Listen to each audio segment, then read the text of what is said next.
Hey, I'm Brian Herzog, and today I'm going to talk about my last video, Robot Roommate, which is a video that I love. I love how it turned out. I try to jam in as much funny stuff and as many jokes as possible, and I hope you guys enjoyed it. If you haven't already, please subscribe to the channel, because I need more views on these videos. That's the truth. Let's get it.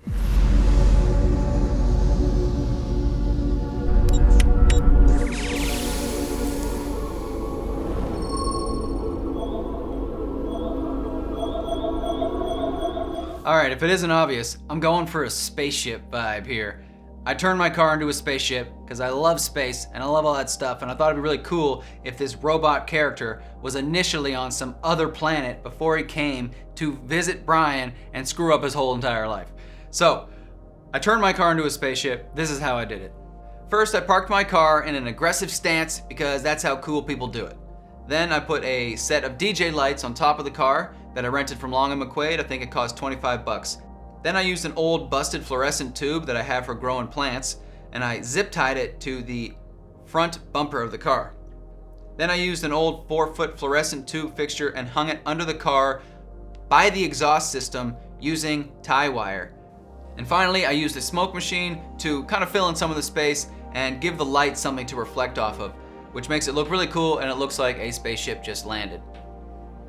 For the tool that the robot is using to help locate the alien canister, I used an H4 audio recorder. I took LED bulbs, taped them onto watch batteries, and I stuck them on the back just to spice it up a little bit.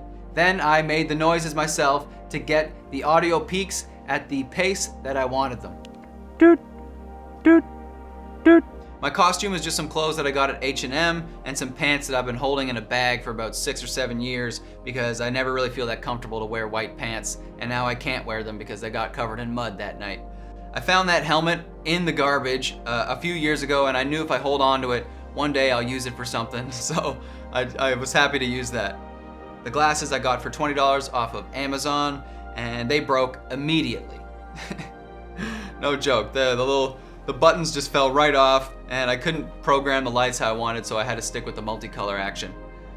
An extra little factoid, it was about 30 degrees that night, so wearing a turtleneck, a sweater, a backpack, pants, rubber boots that go up to the knee that are rated for 40 below zero, a helmet, and glasses, I nearly passed out from heat exhaustion. You can see me sweating it up pretty hard in all those clips. For the secret alien canister shots, I needed about 200 feet of extension cord to get me down to the lake with power so I could use my lights and the smoke machine, and I kept it pretty simple. I did use a bunch of old Christmas lights scattered in the bushes behind so that I could try to bring a little bit more light, a little bit more depth to the scene. I also stuck my camera on the tripod in the lake at water level just to get a couple cool shots. It was kind of worth it, kind of wasn't. I was pouring water, muck, and dirt out of that tripod for days to come, but it was a pretty good excuse to go for a swim in the middle of the night. I didn't do too many special effects on this video. I wanted to keep it relatively simple because I knew I'd be spending a lot of time doing regular editing. But what I did do was some text effects off the top because I wanted it to feel like those old Alien movies where it's a computer readout. So if you look closely, you'll see that the text is a bit pixelated and it kind of flickers in and out. I pulled some assets from Production Crate to kind of help me feel like it was a spaceship and it was doing some, calculations and searching for Brian.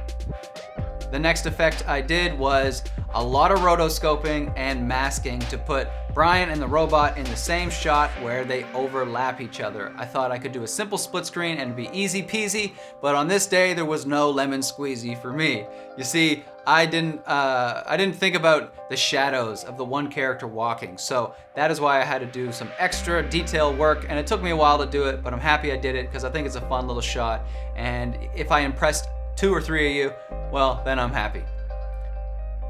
The last shot I used some After Effects on is the eyeball scene where I'm in the washroom looking at my own eye, and I see that the veins on my eye are turning black. Now, originally I wanted to do it a bit more similar to how they do it in Prometheus, which is with a little worm kind of squiggling in his eye, but I couldn't really quite figure that out, so I tried a few different things and I ended up just going frame by frame and drawing it on manually. So I think the shot is about 2 seconds, which means I had to go through 50 frames and draw on the veins. You draw a little bit, then you draw a little bit farther, and then you do a little bit more, and then you make it a little darker, and it's quite time consuming, but it did the trick. It's not perfect, it's not amazing, but you know, it's better than nothing.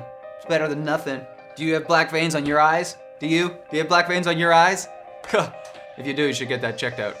Down the hatch. So when the robot goes to the other room to make and create this alien cocktail, I didn't really know what I was gonna do for that, but I knew that I had filmed everywhere in my apartment, so I should probably go to the bedroom. And then I just filmed myself cleaning up the room and getting the space ready, and I thought that was all right. I included those clips, but the creation of this drink is an interesting story because I was at the grocery store looking for anything and everything that I could use to make a funky alien drink, and they had this drink in there called Tazza. Now, they only had one left, and I was like, if I buy this drink, I know I'm gonna screw myself over because I'm gonna need more, but I bought it anyway because it looked perfect.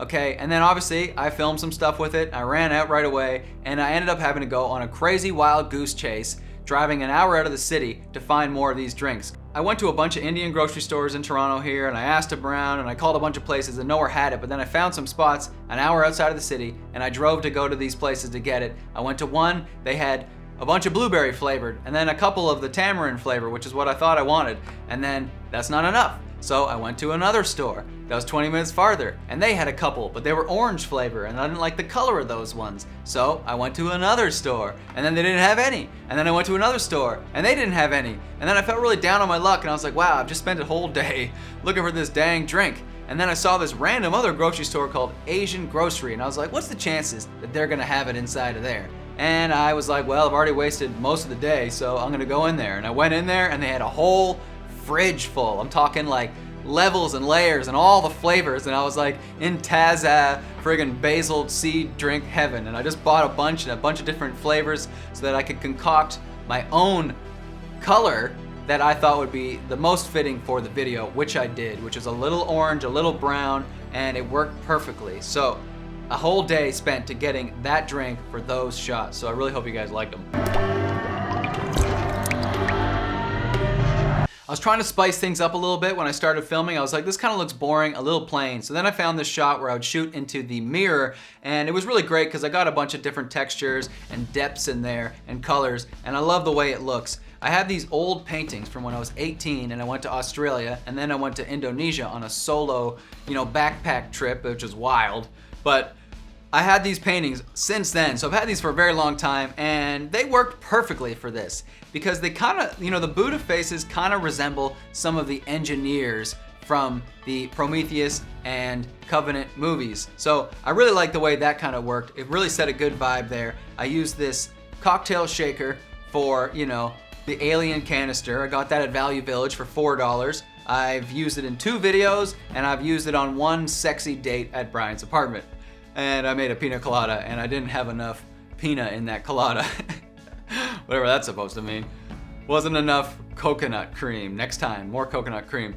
But I filled it with just dish soap. It was green dish soap. I thought that would kind of resemble the alien blood from the alien movies, and I put some sizzle and acid sound effects in there. I used a little hot sauce bottle that I could put some of that basil drink concoction in, and then I used tapioca balls from bubble tea for the secondary aspect to this drink. And I had a fun time with that because I was trying to stick it on my finger and pull it up and get it in the shot, and I nailed it on the first try, and I was giggling because I was like, did I really just get that shot? Did I just get that shot? First try? Are you kidding me? Sticky balls. And then I also just kept eating these tapioca balls because they're delicious. But I really felt like they kind of looked like an alien egg or a frog egg, and it just leveled up the comedy for that drink and that beverage. So I hope you guys like that scene. Please go back and watch it with headphones because then you'll really get the full effect of what I was trying to go for, because I layered about 1,000 sound effects in there. So go check that out.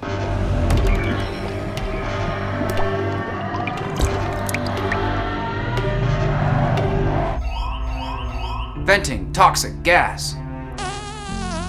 The best part about this line is that I actually farted. And I said that line because I knew I was recording, and I actually farted. I had to fart, so I did it.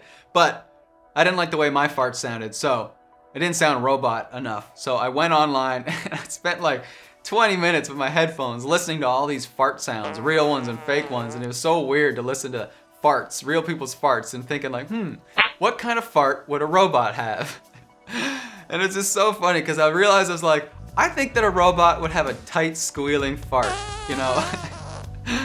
That's just my opinion. I feel like you'd have a tight robot butt. So I put in that long squealer fart, and I think it worked perfectly. I did try some looser, slappy ones. They didn't really work the same way, so I went with the squealing, peeling fart. All right, now let's just cut to some bloopers. Ah. Mother. Thanks. That's funny. Never talk smack behind a dead man's back. Something I learned from a pirate. Like a newborn baby. Cook 'em good. I immediately don't feel well. Get the funnies going, Brian. Okay. I immediately don't feel well.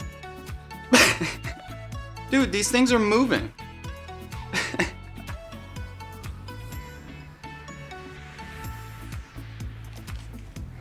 Where would you like me to stand? Your apartment is tiny. Oh, thank God I remember that line. Whoo! Didn't do that for the last 10 minutes. I will administer pain to his lower regions with the fist combo. I will likely start with the front hand and backhand slap combo. You do not want anyone to see the bruises. Perhaps I will use the phone book beatdown method. Steve Cinnabon. Oh my God, what am I doing? Wakey.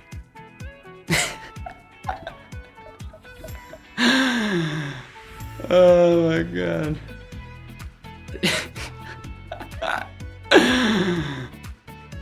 The chicken fingers are ready. I'm going crazy. There's things moving in there. Oh, my feet hurt. I should wear shoes next time because my feet are hurting me. Whoopsies. I farted again. John. John, I farted again. You should come hear it. I shall prepare you another beverage.